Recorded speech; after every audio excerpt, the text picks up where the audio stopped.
When something makes you feel most afraid, sometimes that is precisely when you need to lean into your boldness and choose accordingly.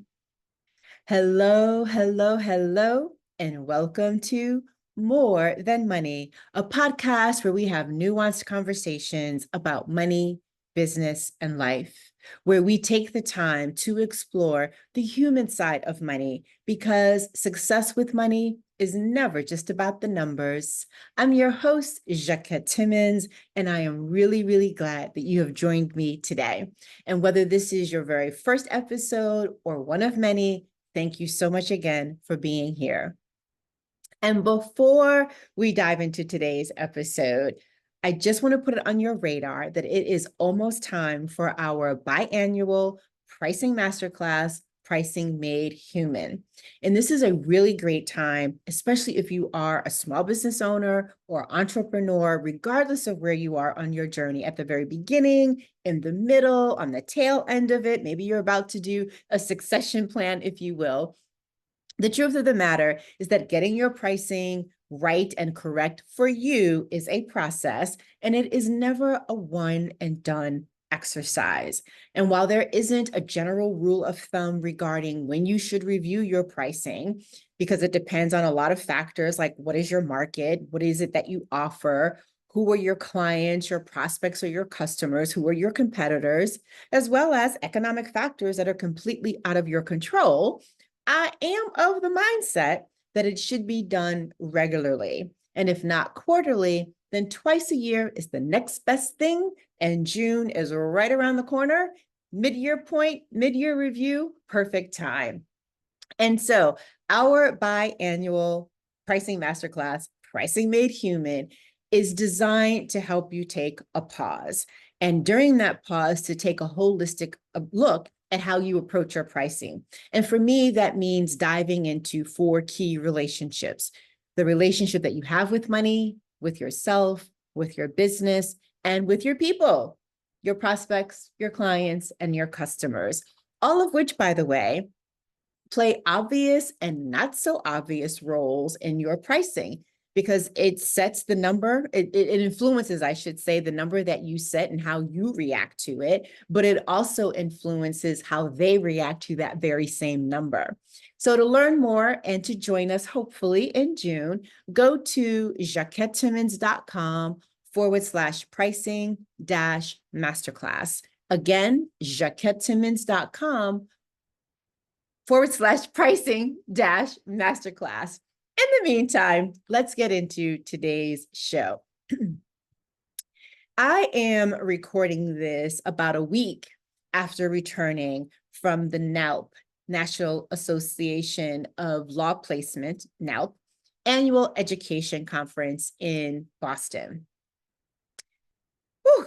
And let me tell you, for all the years that I have been attending conferences, mostly as a speaker, not only was this my first time attending this conference, it was also my first time attending one as an exhibitor.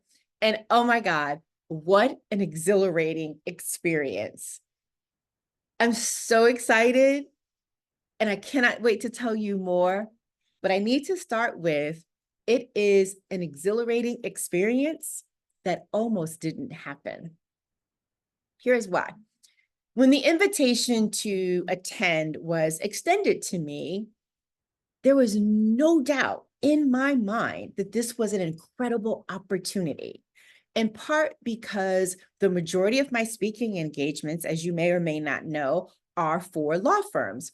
And this conference is attended by law firms, legal recruiters, and law schools. So in other words, this is where my people hang out. So it's the perfect environment and the opportunity to deepen existing relationships and to cultivate and make new connections. But I hesitated. Why?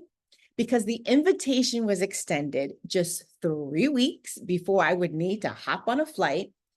And as someone who likes to plan, this was short notice.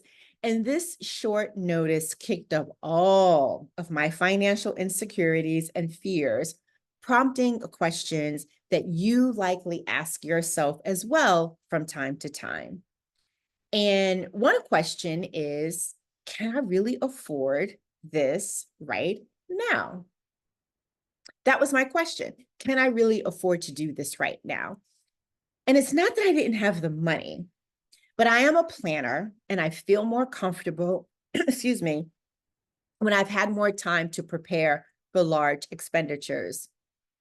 Plus, due to past experiences, I tend to manage my cash flow with this question in the back of my mind.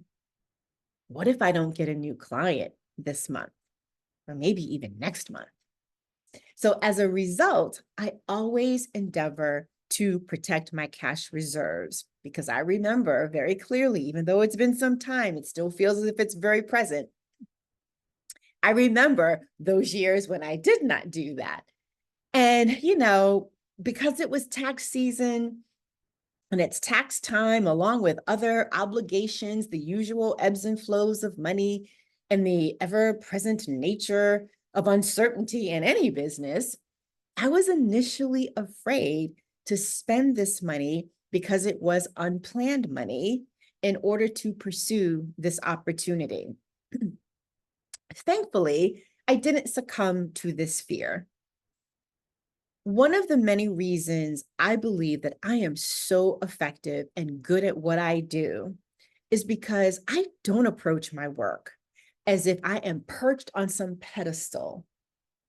I too am navigating the intricacies of money, business, and life, much like my coaching clients, my audience members, and those who engage with my content. In other words, you're listening to this podcast, so much like you. And so that is why I can relate when you share your fears, especially if we get a chance to actually connect directly and explore, well, what's triggering them? So, my initial reaction to this opportunity was to only see what I couldn't do or shouldn't do. And the truth of the matter is that is what fear tends to do. It often limits our perspective. It narrows it down. And so it limits our perspective and it limits what you deem is possible. And while I know fear is a natural emotion, I also know that in this particular instance, it was the least useful reaction for me to have, particularly given that this was a pivotal moment. It was a pivotal opportunity. And during pivotal moments like this, I have learned that it is important to create a process for making the choices ahead of me. And in this case, here's what that looked like.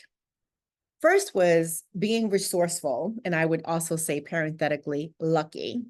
And here's why I say that. Given the timing of everything, all of the conference-related hotels were all sold out. So I had to do a little bit of research in terms of what are some of the other options. And I found the perfect place, AKA my kind of place, more of a boutique hotel rather than, one of the larger chains, if you will, or bigger places. And it was in the perfect neighborhood. And the cherry on the top was that it was in walking distance to the convention center. So if you ever need a hotel in Boston, consider the Newbury Guest House. It's a converted brownstone. Oh, and it was just so lovely. And so that was being resourceful and lucky. And I also found an extremely affordable flight that enabled me to travel in comfort. So that was one thing as a part of my process. Another was being decisive. I only committed and accepted the invitation after securing my hotel and my flight, and in that order. I was like, I better have a place to stay before I, purchase that flight. And once that was all in place, I could then go through and prioritize all the other moving parts, of which there were many. But that was the second thing, being decisive.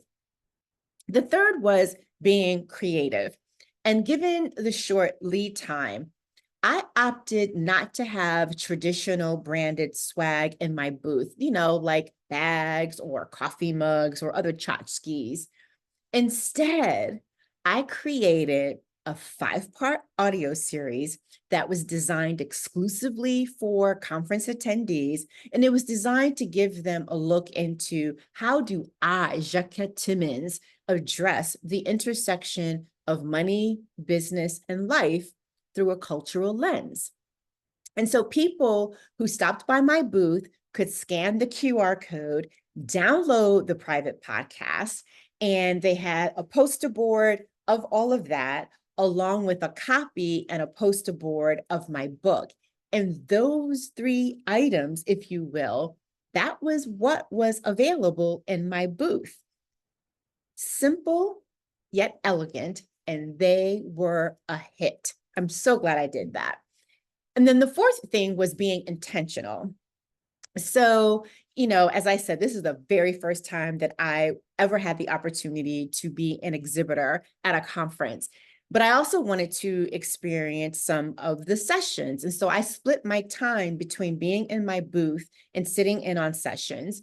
But I knew in advance which ones I wanted to attend, as well as who on the panel I wanted to personally greet. And this brings me to the final thing in my process, if you will, of helping me to make choices. Being present. By knowing in advance when I'd be at my booth versus attending a session and vice versa, I was able to be fully present and engaged in those spaces accordingly. Now, granted, none of the B's, if you will, that I have just listed out and, spoken out, I guess, none of those steps that I took and pulling everything together in 3 weeks in and of themselves were complex in the actual undertaking of them. Time consuming? Yes. Complex? No. But the emotions that I confronted along the way were absolutely illuminating. And what helped was having a decision-making process that those B's, if you will, reflect and represent. It is what helped me to grow ever more confident that I was making the right choice to use my money in this way right now. And it also put me in a position to show up truly, genuinely in a spirit of abundance rather than one of lack.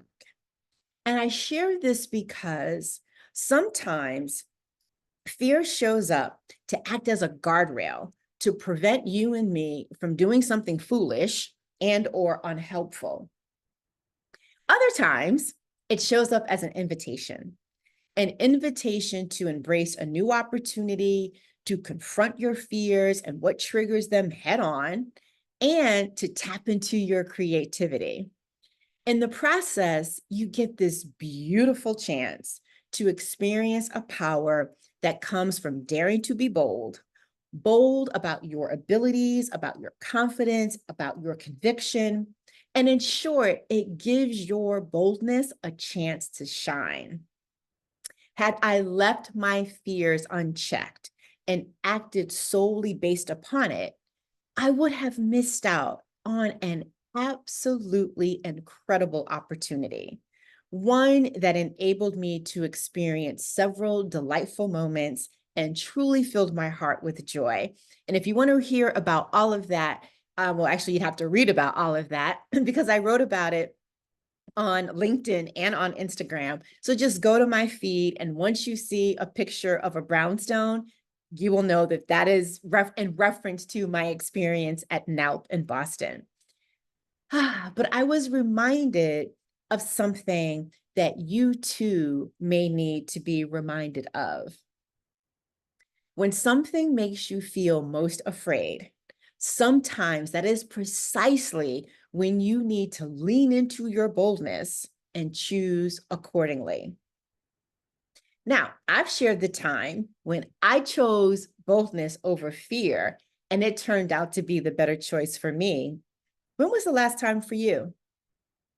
And if you can't quickly recall one, well, then be on the lookout for an unexpected email or phone call that may indeed set things in motion.